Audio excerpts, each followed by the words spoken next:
Good afternoon. Welcome to the Rogers Right Show. It's been a while since I made a stupid video from my stupid truck, as someone called it, so let's do one today. So what we're going to talk about is the Democratic shutdown part 2, because they're not happy with how ICE is conducting themselves. And I'll agree, they definitely should be wearing body cameras. They should probably all definitely have the same uniform on. It doesn't look like they do.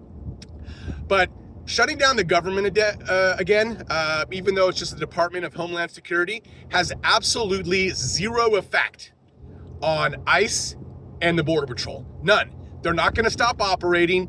They're not going to have zero money. They are funded through 2029 in the big, beautiful bill that started January 1st, 2026.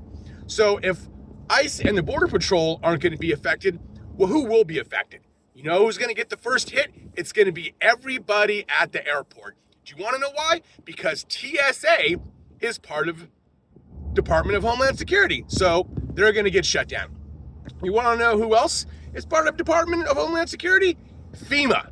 So we better hope that there isn't a disaster while the government is shut down.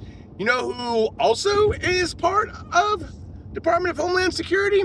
And that is cybersecurity.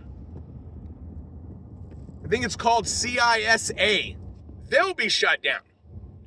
So not only is everyone who uses an airport going to be inconvenienced, but we're putting disaster recovery in jeopardy.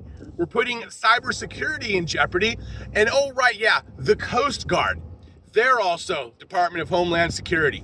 So all of these Americans won't be getting a paycheck again. So we already did that to them earlier this year. And imagine how stressful it is if you have to go to work, but you don't get your paycheck. And yeah, you get your money all retroactively, but it is stressful. And I feel for those people. And the Department of Homeland Security has like thousands and thousands of workers. 400 airports would be affected. How many passengers are going to be affected? Millions, tens of millions. How many flights are going to be canceled? Could be a lot. So again, the Democrats, what do? They're not interested in helping every American. They're interested in power. They're interested in getting back in power. And they'll say anything, they'll do anything, they'll tell any lie. Shutting down the government again, even though it's just Department of Homeland Security, doesn't help us.